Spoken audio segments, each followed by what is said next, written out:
Hello everyone and welcome to the channel. I hope आप सब बहुत अच्छे से हैं और बहुत अच्छे से अपने बोर्ड एग्जाम्स के लिए प्रिपेयर कर रहे हैं। उसी के लिए आज आपके लिए नेक्स्ट वीडियो आ रही है from the chapter income determination and multiplier, which is very important chapter. Board exams में बहुत बार इस चैप्टर में से काफ़ी क्वेश्चंस पूछे जाते हैं एंड आज का टॉपिक बहुत ही ज़्यादा इंपॉर्टेंट है, very very important topic, that is EDAS approach.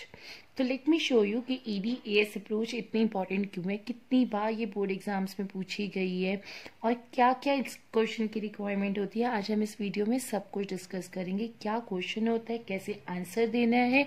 तो आपका जितना भी डर है रिगार्डिंग द मैक्रो इकोनॉमिक्स वो सब निकलने वाला है।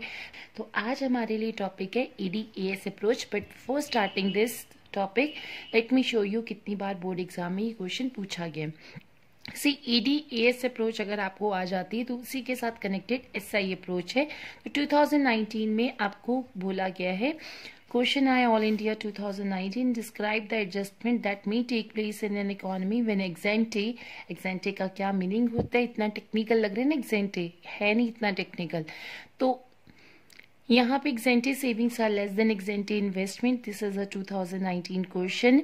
And then in the year 2012 sample paper and 2018 all India paper में explain the equilibrium level of national income using the saving and investment approach. Draw the diagram in support of your explanation. And 2019 sample paper explain how the level of effective demand is attained in an economy if ED is more than AS. 2019 describe the adjustment that may take place when ex-ante aggregate demand is greater than ex-ante aggregate supply. And 2014 sample paper using the SI approach, saving and investment approach, explain how the equilibrium is achieved and also explain what will happen if equilibrium condition is not achieved. 2014 compartment, in an economy planned spending, which is another name of the aggregate demand, is greater than aggregate output, that is aggregate supply. Planned output explain all the changes that will take place in an economy. Then in the year 2016 explain the changes that will take place in an economy when aggregate demand is less than the aggregate supply. And then next is in 2019 the report discuss the working of adjustment mechanism in following situation: aggregate demand is greater than aggregate supply, ex-ante investment are less than the ex-ante saving. Then 2019 again third set, describe the adjustment that may take place when ex-ante savings are greater than ex-ante investment. नीचे भी आप देख सकते हो यहाँ पे 2006 में why must ED be equal to AS at equilibrium level of income, explain with the help of a diagram. 2008 explain the determination of the income using the consumption plus investment approach, use the diagram. And then 2015 compartment, in an economy planned spendings is greater than planned output, explain all the changes that will take place in an economy. And 2019 similar question. 2017 compartment, same question we have. So this is very important topic जो आज हम इस video में discuss करने वाले हैं। 2015 compartment में भी ये क्वेश्चन आपको काफी टाइम बोर्ड एग्जाम में आया हुआ है। तो अगर आप एक मोटा मोटा हिसाब लेके चले, देखिए जो प्रीवियस ईयर में आया है सिर्फ ये एक ईयर में नहीं आया, कितनी ईयर्स मैंने आपको शो कर दिए कि सब में ये क्वेश्चन आया हुआ है। देखिए अगर ये क्वेश्चन आपके भी पेपर में आता है, क्योंकि हर साल मैक्सिमम ईयर्स में आपने देखा ये क्वेश्चन रिपीट हुआ हुआ है, तो अगर ये क्वेश्चन आपके पेपर में है तो आप उस क्वेश्चन को कैसे आंसर लिखेंगे इस वीडियो के अंदर आपको यही समझाया जाएगा। आज इस वीडियो के अंदर आपको करना है EDAS अप्रोच और कल की वीडियो में आप करेंगे SI approach. Without wasting your much of time let's start with the question, very easy, very important. तो let's start. हमने करना है EDAS approach. अब what is ED? हमने प्रीवियसली चैनल पे अपलोडेड है वीडियो की what is aggregate demand and it's component. तो आप उसके लिए चैनल पे प्लेलिस्ट में जाके इनकम डिटर्मिनेशन एंड मल्टीप्लाई या इकोनॉमिक्स क्लास +2 की प्लेलिस्ट में आप देख सकते हो, आपको वहाँ पे वो वीडियो मिल जाएगी। यहाँ पे आपको एग्रीगेट डिमांड का मैं हल्का सा मीनिंग समझा देती हूँ।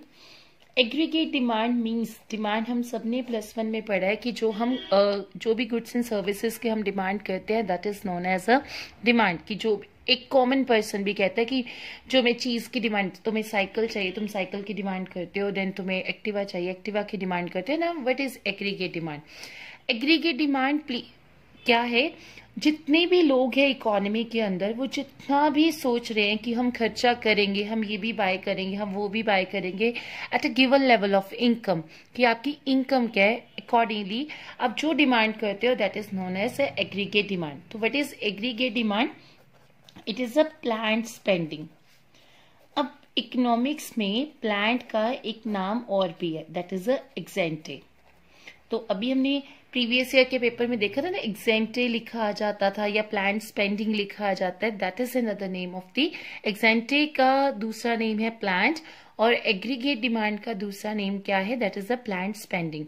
तो अगर आपको प्लान्ड स्पेंडिंग लिखा आ जाए या एग्रीगेट डिमांड लिखा आ जाए, वन एंड सेम थिंग। तो aggregate demand is basically a planned spending by all the people of economy at given level of income। मतलब जो भी लोग खर्च करने का सोच रहे हैं that is known as a aggregate demand. तो what is aggregate supply? Aggregate supply means, what is aggregate supply? It means supply कौन करता है? Producer. It is a planned output. देखो, जब प्रोड्यूसर आउटपुट प्रोड्यूस करेगा तभी तो वो सप्लाई करेगा। तो it is a planned output by the producer at given level of income. Because producer भी तो इनकम देख के ही क्या करेगा, अपनी आउटपुट को प्रोड्यूस करेगा। तो यहाँ पे it is a planned output by the producer at a given level of income. So what is aggregate demand? It is a planned spending by all the people of economy at a given level of income. What is aggregate supply? It is a planned output by the producer at a given level of income. अब ADAS approach क्या कहती है कि जहां equilibrium होगा वहां पे aggregate demand aggregate supply के क्या होगी? इक्वल होगी। अगर एग्रीगेट डिमांड एग्रीगेट सप्लाई के इक्वल नहीं है तो इकोनॉमी के अंदर ऑटोमेटिकली ऐसे चेंजेस होंगे कि ये दोनों इक्वल हो जाएंगे। लेट्स एक्सप्लेन क्या ऐसे चेंजेस होंगे।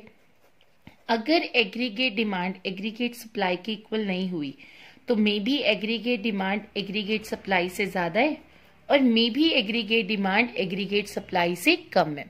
तो अगर एग्रीगेट डिमांड एग्रीगेट सप्लाई से ज्यादा है तो क्या होगा?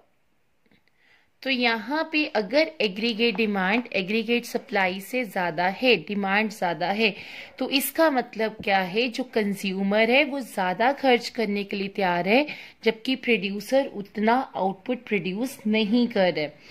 तो AD is greater than AS। What does it mean? It means आपकी पहली लाइन क्या होगी? आपने 3-4 लाइन से लिखनी है, इसके अंदर ज्यादा नहीं लिखते क्योंकि 3 मार्क का ही क्वेश्चन है। दोनों एक साथ आई अप्रोच कि AD greater than AS, AD less than AS, तो उस सिचुएशन में वो 6 मार्क्स की होगी बोर्ड के अंदर। लेकिन अकेला part AD is greater than AS आपके 3 मार्क्स में होगा। तो it means planned spendings. Planned spending क्या है? Another name of the aggregate demand. तो मैंने क्या लिखा? AD is greater than AS, तो it means planned spending is greater than AS का दूसरा नाम क्या लिखा है? Planned output. It means planned spending is greater than planned output. एक पहली लाइन मुझे सिर्फ इतनी लिखनी है। फॉर श्योर आपको बोर्ड में मार्क्स मिलेंगे, हमने खुद बोर्ड के पेपर चेक किए हुए हैं। तो मिक्स में क्वालिटी देखी जाती है, कंटेंट देखा जाता है, क्वांटिटी होती है, मैटर करती है, बट इतना मैटर नहीं करता जितना क्वालिटी मैटर करती है। तो अगर आप थोड़े से में ही सारा कुछ कवर कर देते हो then it will be easy for you कि आप लर्न कर सको। It is easy for you कि आप अच्छे मार्क्स भी अटेन कर सको। तो AD is greater than AS, it means planned spendings is greater than planned output. See, लोग ज्यादा स्पेंड कर रहे हैं लेकिन उतना प्रोड्यूसर आउटपुट प्रोड्यूस नहीं कर रहा। फॉर एग्जाम्पल मैंने 10 डेनिम की जैकेट्स बनाई, this is a supply bye the producer, लेकिन डिमांड कितने जैकेट्स की है? 20 जैकेट्स की, 25 जैकेट्स ले लेते हैं। अब पहला रिएक्शन क्या होगा? See 25 people are standing outside your shop demanding 25 denim jackets, और आपके पास शॉप पे सिर्फ 10 डेनिम की जैकेट्स पड़ी हुई है। तो पहला रिएक्शन क्या होगा? पहला क्या होगा इकोनॉमी के अंदर? सारा का सारा शॉप का सामान, वो 10 की 10 डेनिम की जैकेट जो आपकी शॉप पे है, वो सारी की सारी बिक जाएगी। तो it means entire stock of producer will be sold out। सारा का सारा स्टॉक प्रोड्यूसर का क्या हो जाएगा? बिक जाएगा। बट अब आप सोचोगे ये तो बहुत अच्छी बात है, प्रोड्यूसर का सारा स्टॉक बिक गया, बट स्टिल यहाँ पे प्रोड्यूसर को एक नुकसान हुआ है। नुकसान उन लोगों का जो बिना सामान खरीदे चले गए। अगर मेरे पास 25 डेनिम की जैकेट्स होती तो मैं उनको बेचती और उससे भी प्रॉफिट क्या करती? अर्न करती। तो यहाँ पे प्रोड्यूसर को लॉस होगा।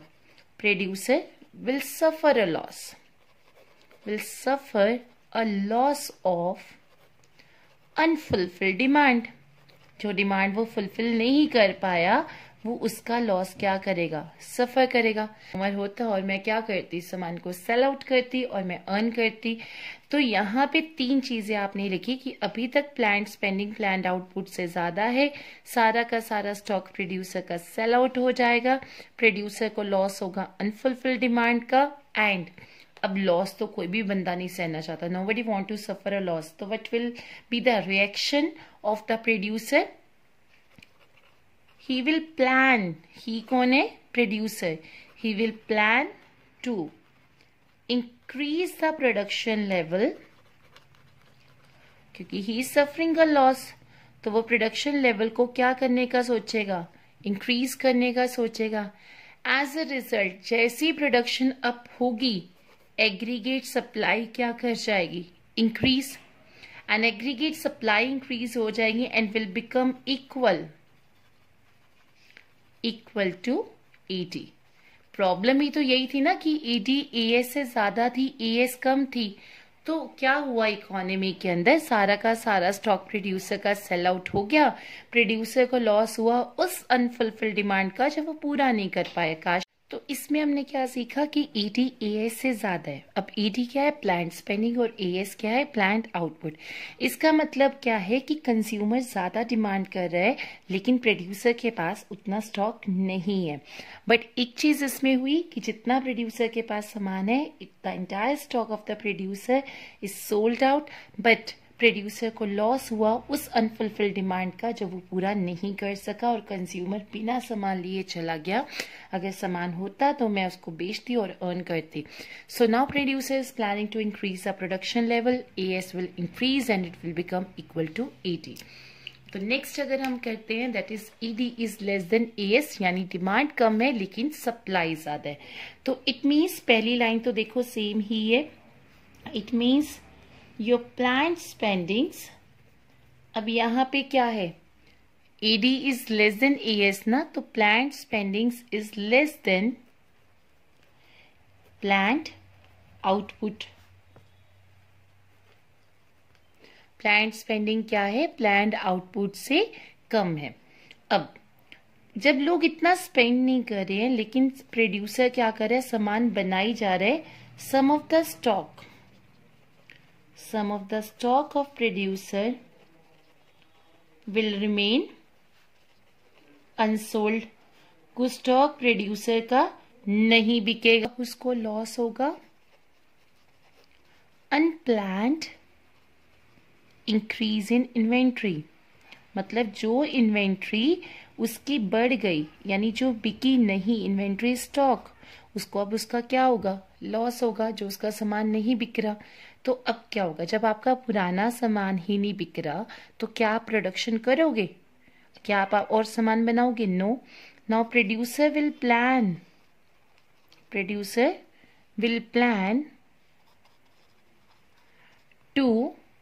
To decrease the production level. देखो आगे उसका सामान नहीं बिक रहा तो वो और क्यों बनाएगा?